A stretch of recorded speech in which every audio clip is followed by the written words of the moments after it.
감사합니다. 고마워라 임마누엘, 복되고 즐거운 우리 은광교회가 이렇게 복되고 즐거운 하루하루가 되는 줄로 믿습니다. 완벽해야 복된 게 아닙니다. 서로 존중하고 인정해주고 안아주면 복된 줄로 믿습니다. 할렐루야. 한 주간 잘 지내셨습니까? 놀러가기 좋은 계절이죠? 네, 주일 잘 지켜야 되겠죠? 아멘. 여기 있는 분들이 워낙 잘하시니까 날씨가 좋습니다. 그럼에도 불구하고 건강 유의하시고 복된 시간 잘 만들어 가실 수 있기를 우리 주님의 이름으로 축원드립니다. 오늘 말씀의 제목이 뭡니까? 말씀의 제목 안 띄워주네요. 복음 전파, 복음 전파입니다. 복음 전파가 뭘까? 제가 요즘 구글에 들어가면 이런 질문하면 AI가 답변을 해줍니다. 그래서 이놈이 어떻게 대답을 해줄까 궁금해서 한번 물어봤어요. 복음 전파는 무엇인가? 키워드를 이렇게 딱 넣었어요. 그랬더니 이러한 답변을 줬습니다. 한번 참고해 볼까요? 복음 전파는 예수 그리스도를 믿음으로 죄로부터 구원을 얻는 자는 좋은 소식을 다른 사람에게 알리는 것을 의미합니다. 이는 예수님이 행하신 일과 그분의 구원 사역을 전파하여 사람들에게 하나님과의 관계 회복과 영원한 생명에 대한 희망을 제시하는 행위입니다. 라고 답을 주었어요. 전문적인 영역으로 들어가면 이놈들이 한 번씩 거짓말을 합니다. 근데 전문가적 입장에서 봤을 때 꽤나 괜찮은 답변을 줘서 마음이 흐뭇했어요. 이것을 복음 전파가 무엇인가 AI가 얘기하는 이 이야기를 정리를 다시 해보면 이런 거예요. 복음 뭡니까? 예수님을 믿음으로 구원받는다. 이신칭의, 이게 복음이에요. 우리 같은 사람도 괜찮대 라고 얘기해 주는데 그 얘기가 누구예요? 그 얘기해 주시는 분이 하나님이에요. 그러니까 괜찮은 거예요. 이게 뭐예요? 기쁜 일이죠. 그래서 복음이란 건 이런 거다. 기쁜 소식이다. 복된 소식이다. 근데 전파는 무엇입니까? 이걸 전하는 거예요. 그래서 복음 전파는 그분이 행하신 일, 그분의 일의 의도, 이게 중요해요. 여러분들 의도가 늘 중요합니다. 모든 것들을 있는 그대로 팩트 중심으로, 이게 쉽지가 않아요. 의도가 중요해요. 법도 사람의 마음, 의도를 굉장히 중요하게 봅니다. 어떤 의도로 이렇게 했는가, 이게 중요하다는 거예요. 그래서 예수님의 행하신 일들, 왜 그렇게 살아가셨는지, 그리고 무엇 때문에 그렇게 하셨는지 그 의도, 그것을 알려주는 게 복음 전파라는 거예요. 알려주는 게. 그러면 어떻게 됩니까? 회복이 일어난다는 거예요. 회복. 그리고 영원한 생명에 대한 소망. 결론적으로 이 복음 전파는 행복하게 하는 일이에요. 영원에 닿기 때문에. 이 세상은 절망적이지만 새로운 세계로 나아갈 수 있도록 인도해 주는 것이니 이 복음 전파는 전해지는 사람에게 행복을 주는 일이고 천국의 소망을 주는 일이다 라고 우리가 이렇게 정리할 수 있을 것입니다. 그럼 여러분들, 복음 전파 이거는 어떻게 하는 것입니까? 우리나라는 종교의 자유가 보장된 민주주의 국가입니다. 가장 영향력이 있는 종교 세 가지를 뽑으면 뭡니까? 개신교, 불교, 카톨릭, 천주교. 이것도 AI, 요거는 조금씩 막 바뀝니다. 근데 AI한테 한번 물어봤더니 1등이 개신교라는 거예요. 개신교 27.6%, 굉장히 큰 비율이죠. 개신교가 요즘 욕을 많이 먹잖아요. 욕을 먹는 이유 중에 하나는 첫째, 잘못했으니까. 둘째, 그 이면을 보면 그만큼 영향력이 있기 때문입니다. 아무 영향력이 없는 사람은 비난하지도 욕도 하지 않습니다. 긍휼히 여기죠. 그러나 힘이 있는 누군가에게는 비난도 하고 욕도 하고 평가도 하고 이렇게 되는 거죠. 왜냐? 그 영향력이 크니까. 개신교가 그 영향력이 크다는 거예요. 이 영향력, 큰 영향력을 가지게 된 것, 이것은 어떻게 이렇게 되었는가? 하나하나 왜, 무엇 때문에, 누가, 어디에서, 무엇 때문에 이렇게 거슬러 올라가다 보면 작은 하나의 실천이 있었다라는 것을 보게 되는 것입니다. 마태복음 13장 31절 말씀 보면 또 비유를 들어 이르시되 천국은 마치 사람이 자기 밭에 갖다 심은 겨자씨 하나 같으니. 예수님께서 이렇게 얘기하신 거예요.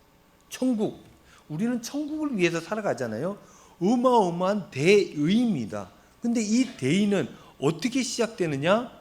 겨자씨 하나 같다는 거예요. 겨자씨. 예수님 말씀이에요. 눈에 보이지도 않는 겨자씨, 그거 하나가 땅에 심기어지면, 그래서 그게 죽게 되면, 그게 싹을 틔우게 되면 그게 자라난다는 거예요. 그래서 어마어마하게 된다.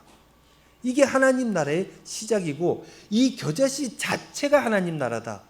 그것을 볼 수 있는 영안이 있는 사람이 신앙의 삶을 살아가는 것이고, 그 신앙이 있는 사람들이 천국에 연결되어지게 된다라는 이야기를 하신 것입니다. 이 개신교가 어마어마한 영향력을 갖게 된 것은 한 사람의 희생이 있었다라는 것이에요. 작은 헌신, 작은 봉사, 작은 실천, 작은 깨달음, 이런 것들이 모여지면 하나님 나라가 된다는 거예요. 여러분들 살아가다 한 번씩 그렇구나 할 때가 있잖아요. 그 작은 깨달음, 그 깨달음이 천국이라는 거예요. 그 깨달음이 행동으로 이어지면 그럼 삶이 바뀌는 거예요. 하나님 나라가 임하게 되는 거예요. 그래서 이 작은 것들에 집중할 수 있고 그 의미를 아는 사람들이 참된 신앙입니다. 우리 주님은 그렇게 말씀하여 주신 것입니다. 이렇게 한국 교회가 성장하게 된 것은 한 사람의 희생이 있었다. 역사의 이야기를 오늘 한번 해볼까 합니다. 요한복음 12장 24절 말씀에 보면 내가 진실로 진실로 너희에게 이르노니 한 알의 밀이 땅에 떨어져 죽지 아니하면 한 알 그대로 있고 죽으면 많은 열매를 맺는다 그랬어요. 씨가 하나 탁 떨어졌어요. 이게 죽어야 돼요. 한 알 그대로 있으면 그냥 그것으로 끝입니다.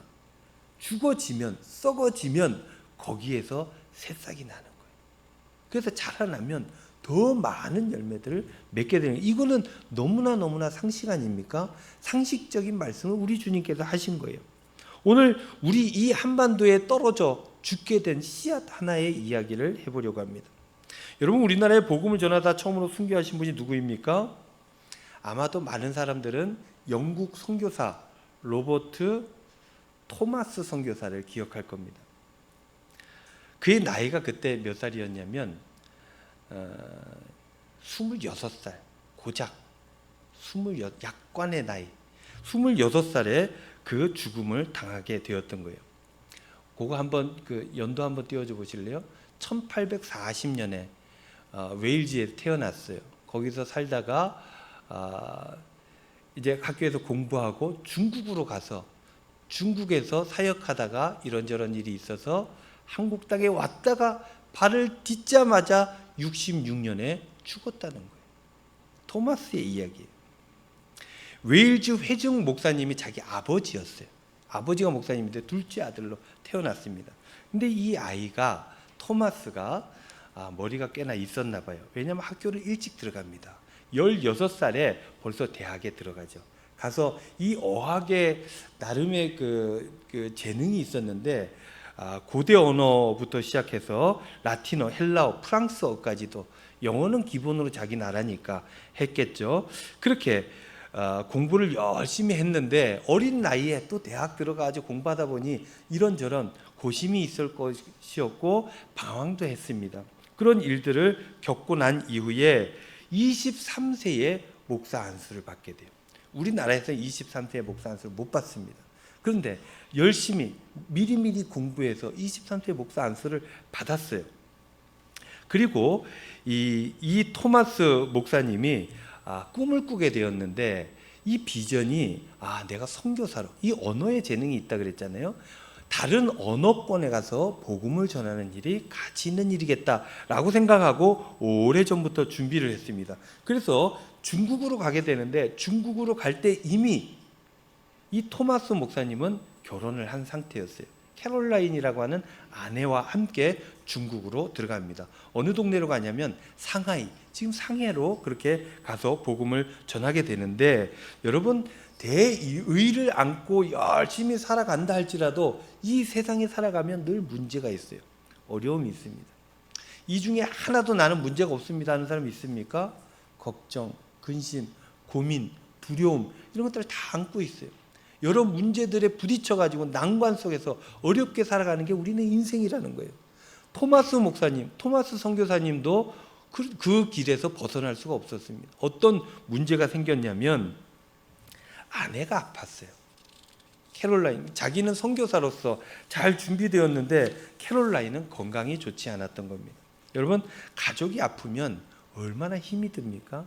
그 마음이 얼마나 아프고 힘든지 몰라요. 뿐만 아니라 몸도 고됩니다. 토마스 선교사님은 어린 나이에 열정을 가지고 중국으로 갔는데 그 아내가 적응을 하지 못하고 병에 걸리게 된 거예요. 그래서 토마스 선교사는 이래저래 사역이 진행되기가 어렵다 판단하여서 남쪽으로 이주를 하게 돼요. 이사를 갑니다. 중국 남쪽으로 따뜻한 데로 가면 좀 낫겠지, 건강이 회복되겠지라고 생각하고 갔는데 그곳에서 이 캐롤라인, 이 사모님이 어떤 소식을 듣냐면 자기와 똑같은 상황에서 중국으로 와서 선교하는 선교사님의 아내가 똑같은 병에 걸려서 죽은 얘기를 들었어요. 거기에 충격을 받았습니다. 그 얘기를 듣고 뱃속에 있는 아이를 잃어버렸어요. 유산하고 며칠 안 돼서 이 캐롤라인 사모님도 죽었어요. 그래서 이 큰 꿈을 가지고 중국으로 왔는데 길이 꽉 막혀버렸습니다. 그래서 이 토마스 선교사님은 고민하다가 그래도 내가 사역을 해야지, 사역을 감당해야지, 하나님의 일을 해야지 하고 애를 썼어요. 그런데 그 와중에 또 이게 마음이 힘들어서 그런가 런던 선교회 책임자하고도 불화가 생겼습니다. 그래서 토마스 선교사는 하나님 막으시는구나, 더 이상 안 되겠구나, 사역을 포기합니다. 포기하고 먹고 살기는 해야 되니까 중국의 세관 거기에 취직을 해서 직장 생활을 합니다. 그러던 어느 날 스코틀랜드 성소공회의 한 목사님을 만나게 됐어요. 교제하는 가운데 다시금 그 마음속에 꿈꾸었던 자기의 사명이 불타오르기 시작합니다. 그렇지, 내가 이렇게 살면 안 되지, 내가 힘들고 어려워도 하나님께서 내게 주신 소명이 있으니 내가 이걸 감당하고 사는 게 하나님께 나아가는 길이다 라는 생각들을 갖게 됐죠. 그렇게 다시 준비를 합니다.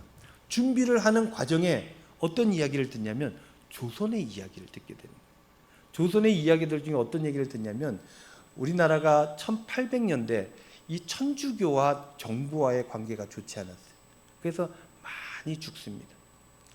우리 대구에도 가까운 데 어디에 있어요? 한티제. 저기 서울에 경기도에서부터 충청도에서 그 일들을 피해서 도망 내려왔던 천주교도들이 한티제에 모이기 시작했어요. 거기에서 그룹을 형성해서 살게 되었는데 1867년도 그때 순교의 역사가 나타나요. 많은 사람이 처참하게 죽었어요. 근데 그 이야기가 단 한 번의 사건이 아니었어요. 계속 1700년대부터 시작되었습니다. 그래서 이 이야기들이 쭉 진행되어져 오는 그 아픈 역사, 그것을 이 토마스 선교사가 중국에서 들었던 겁니다. 그 이야기를 듣고 그래, 내가 조선으로 가야 되겠다. 하나님께서 중국에서는 허락지 않으신 것 같은데 내가 조선 땅으로 가서 조선에서 주님의 말씀을 전해야 되겠다라고 마음을 먹게 됩니다. 그렇게 마음을 먹고 준비를 하다가 내가 좀 더 정확하게 이 조선말을 배워야 되겠다 해서 1865년도에 세관에 사표를 내고 그러고 나서 배편에 몸을 실죠. 성경책 몇 권을 들고 어디로 가느냐? 지금 황해도 창린도라고 하는 섬으로 가게 됩니다. 섬에 가서 그곳에서 성경을 나누어 주기도 하고 그들의 말을 배우기도 해요. 몇 달을 거기서 공부를 열심히 했습니다. 그게 1865년 9월이었는데 그렇게 두어 달 있다가 다시 중국으로 왔어요. 그래서 정리를 하고 내가 본격적으로 조선에 가야 되겠다라고 마음먹고 있는 와중에 어떤 소식을 듣게 되냐면 우리가 이거는 책에서 많이 봤잖아요. 그 제너럴 셔먼호, 이 미국 상선이에요. 우리나라는 그때 통상 장사를 하지, 외국과 장사를 하지 않았어요. 이게 쇄국 정치를 하고 있었던 때 아닙니까? 그런데 미국이 힘을 가지고 상선에다가 무기를 싣고 이것들이 거절하면 내가 한번 쏘아야지 이러고 가는 배, 제너럴 셔먼호, 그 배가 가는 걸 알고 통역관으로 거기에 몸을 싣습니다. 내가 조선 땅으로 이 배를 타고 들어가야 되겠다 하고 가죠. 가는데 이 배가 어디로 들어가냐면 평양을 향해서 가는데 대동강으로 이렇게 쭉 들어갑니다. 당시 홍수가 나서 물이 엄청 많았대요. 그래서 이 배가 쭉 올라가는 과정에 조선에서 뭐라 그래요? 우리는 허하지 않는다, 들어오지 마라 라고 했더니 이 사람들이 말을 안 듣죠. 무력으로 들어오게 되는데 사람들이 거절하고 방어하고 안 되다 돌을 던지다가 포를 발포하기 시작했어요. 그래도 이 사람들이 대응하고 막 들어오니까 이거 어쩔 수 없겠다라고 잠깐 후퇴한 와중에 물이 빠지게 된 거예요. 그래서 큰 배가 물이 빠지니까 밑에 좌초돼 바닥에 걸려버렸어요. 그래서 이때 평양 사람들이 어떻게 했냐면 배에다가 배를 다 엮어가지고 떠나 보내오는데 제너럴 셔먼호가 저 밑에 있으면 여기에서 배를 준비해서 엮어서 쭉 한 번에 떠나보는데 거기에 불을 다 붙인 거예요. 그래서 이게 떠내려가면서 제너럴 셔먼호에 걸려서 거기에 불이 붙게 됩니다. 그래서 배가 불타오르게 되니까 사람들이 어떻게 해요? 뛰어내리죠. 뛰어내려서 강변으로 헤엄쳐서 왔습니다. 이때 토마스 선교사도 거기 있었어요. 불이 타오르고 여기 있다가는 죽을 수밖에 없으니 선교사님이 어떻게 해요? 빨리 조처를 합니다. 가지고 온 성경책 몇 개를 몸에다가 이렇게 묶어요. 묶고 젖지 않도록 그렇게 해가지고 강변으로 뛰어내립니다. 헤엄쳐서 강변으로 나왔어요.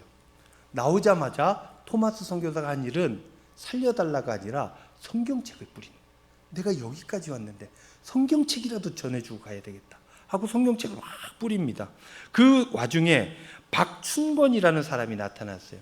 포졸인데 와가지고 이 사람을 죽이려, 이 명을 받았겠죠. 오는 사람 다 죽여라. 그래서 강변에 있다가 많은 서양 사람들 다 죽였습니다.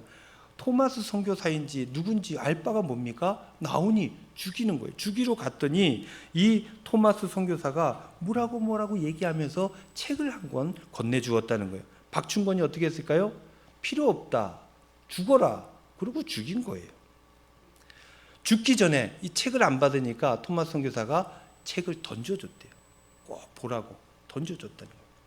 그렇게 토마스 선교사가 조선에 대한 꿈을 안고 왔으나 아무것도 못하고 그냥 말 한마디 제대로 전달하지 못하고 죽었다는 거예요. 여러분, 토마스 선교사의 이야기가 여기서 끝이 납니다.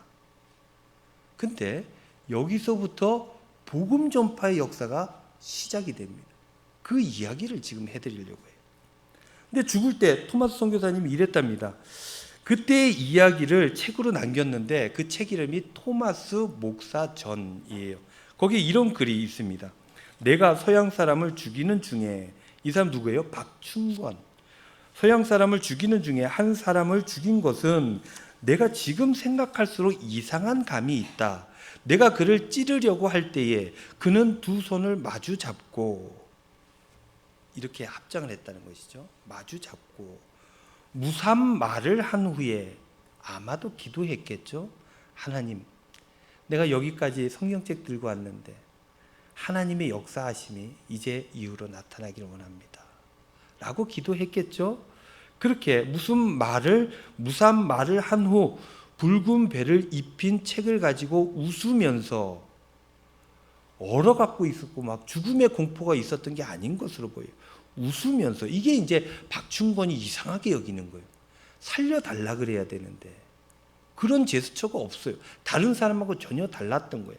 웃으면서 나에게 받으라 권하였다, 이렇게 적혀져 있어요. 그러므로 내가 죽이기는 하였으나 이 책을 받지 않을 수가 없어서 받아왔노라, 이렇게 적혀져 있다. 그러니까 책을 안 받으니까 던졌는데 죽이고 나서 너무너무 이상한 거예요. 다른 사람들하고 너무너무 다르고 죽는 상황에서 왜 나한테 책을 주냐는 거예요. 그래서 그걸 주워왔다는 것입니다. 박충건은 여러 사람을 그때 죽였을 텐데 유독 그 선교사가 기억에 남았던 거예요. 죽으면서까지도 왜 목숨을 구걸하지 않는가? 목숨보다 뭐가 중요한 일이 있는 듯이 나에게 웃으면서 저렇게 얘기하는 건 이해할 수 없는 일이었다라는 것입니다. 목숨을 위해서, 돈을 위해서 살아가는 사람들하고는 전혀 달랐던 거예요. 너무 다른 느낌으로 박충건이 그 사람을 이해했다는 것입니다. 그래서 책을 주어서 돌아왔는데, 이게 이제 그 한자 성경이에요.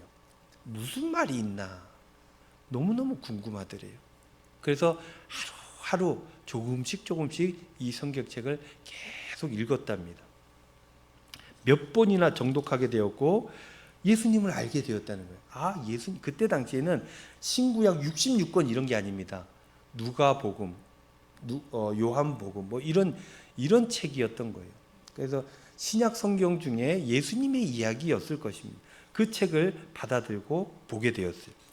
이건 나중에 훗날인데 안주교회라고 하는 교회가 나중에 생겨요. 그 교회의 영수가 됩니다. 이 박충건이라는 사람이. 영수가 뭐냐면 지금 교회의 장로님 같은 역할이에요. 그렇게 교회의 큰 일꾼이 박충건이 되게 되었다라는 것이죠. 그리고 이것뿐만 아니라 토마스 선교사가 죽은 그곳에 아이가 한 명 있었어요. 최치량이라고 하는 11살짜리 아이였는데, 그 아이가 그 장소에 있었는데 성경책이 널브러져 있으니까 주워왔어요. 책이다. 요즘 우리는 책이 너무나 많지만 당시에는 책이, 종이가 귀한 때 아닙니까? 그래서 3권을 주워왔습니다. 주워왔는데, 주워와서 이런저런 이야기들과 자랑을 하고 했는데, 알고 보니까 이건 나라가 금지한 책이다, 금서다라는 것을 알게 되니 그 가족도, 이 아이도 무서웠던 거예요. 큰일 났다, 잡혀가겠다. 그래서 누구한테 주느냐면 이 책을 영문주사, 그러니까 평양성의 그 문을 지키는 관리였던 거죠. 영문주사 박영식에게 이 책을 건넸어요. 그래서 알겠다고 받아왔습니다. 받아서 처리해야지 봤는데 종이질이 너무 좋았더래요. 그래서 이거 버리기가 아까운데, 처리하기가 아까운데, 그리고 3권 전부를 집으로 가져왔어요. 집으로 가져와서 어떻게 했느냐? 벽지로, 너무 종이가 좋으니까 벽지에 천장도 붙이고 옆에 방바닥에도 붙였다는 얘기가 있어요. 쫙 붙여놨습니다. 꽤나 좋았다라고 생각했는데, 하루는 피곤해서 쉬려고 집에 가서 톡하니 누웠는데 그런 글귀가 있더래요. 죽음 이후에 영생이 있다, 이런 글귀가 있더래요. 이게 무슨 말인가 하고 계속 읽어보니까 심판도 있더래요. 죽고 나면 심판이 나타나게 된다. 그럼 너무너무 이게 무슨 말인가 궁금했다라는 얘기가 있어요. 아마도 요한복음 5장 24절 말씀을 읽은 것 같아요. 내가 진실로 너희에게 이르노니 내 말을 듣고 또 나 보내신 이를 믿는 자는 영생을 얻었고 심판에 이르지 아니하나니 사망에서 생명으로 옮겨졌느니라. 죽음 이후의 세상이 있구나, 다른 뭔가가 있구나 라고 생각을 하게 된 거예요. 그러다가 또 하루는 걱정 근심이 많은 날이 있었는데 집에 와서 덕하니 누워서 보니까 이런 글귀가 보였다는 거예요. 요한복음 14장 24절 말씀. 너희는 마음에 근심하지 말라. 하나님을 믿으니 또 나를 믿으라. 근심 걱정을 피하는 곳이 있구나. 하나님을 믿으면 그게 가능하구나 라는 걸 깨달아 알게 됩니다. 그럼 하나님을 믿는 게 무엇인가? 자꾸 궁금증이 더해져 갔던 것이죠. 하루는 마음이 무거울 때가 있었답니다. 죄를 짓고 힘들어할 때, 양심의 가책을 받을 때가 있었는데, 또 집에 와 보니까 이런 말씀이 있었대요. 마태복음 4장 17절 말씀. 이때부터 예수께서 비로소 전파하여 이르시되 회개하라, 천국이 가까이 왔느니라 하시더라.